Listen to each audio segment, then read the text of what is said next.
Perumda Pengelolaan Air Limbah Domestik Banjarmasin terus menaikkan jumlah pelanggan dengan memberikan sosialisasi dan edukasi, kada hanya pada warga namun kepada pelaku usaha perumahan dan UMKM. Sosialisasi dan edukasi penanganan limbah ini juga melibatkan LSM di kawasan perumahan atau di perkampungan dengan mengambil tempat di kelurahan maupun kecamatan.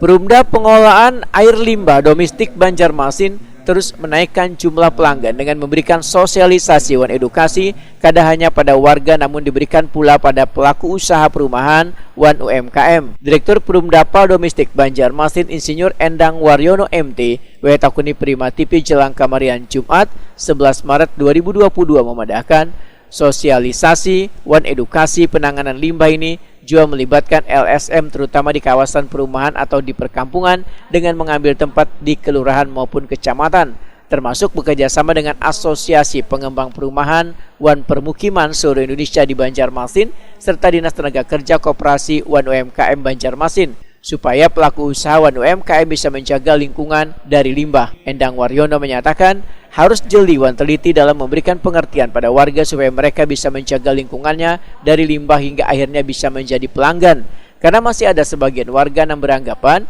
kenapa harus membayar limbah yang mereka keluarkan. Untuk memasarkannya karena kita ini sebagai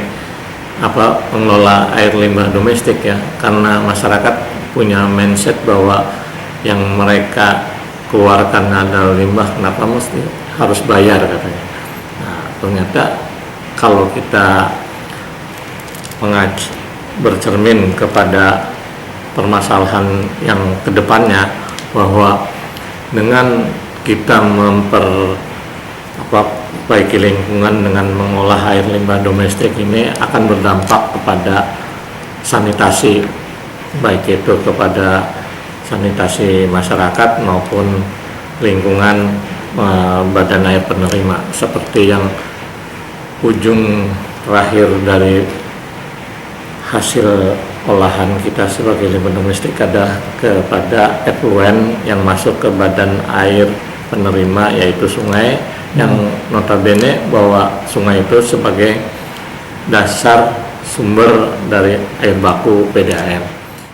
Endang Waryono menambahkan, sesuai dengan Perda Nomor 5 Tahun 2014 tentang pengelolaan limbah domestik, di dalamnya terdapat bila setiap badan atau usaha dan instansi pemerintah diwajibkan untuk berlangganan atau mengelola banyu limbah.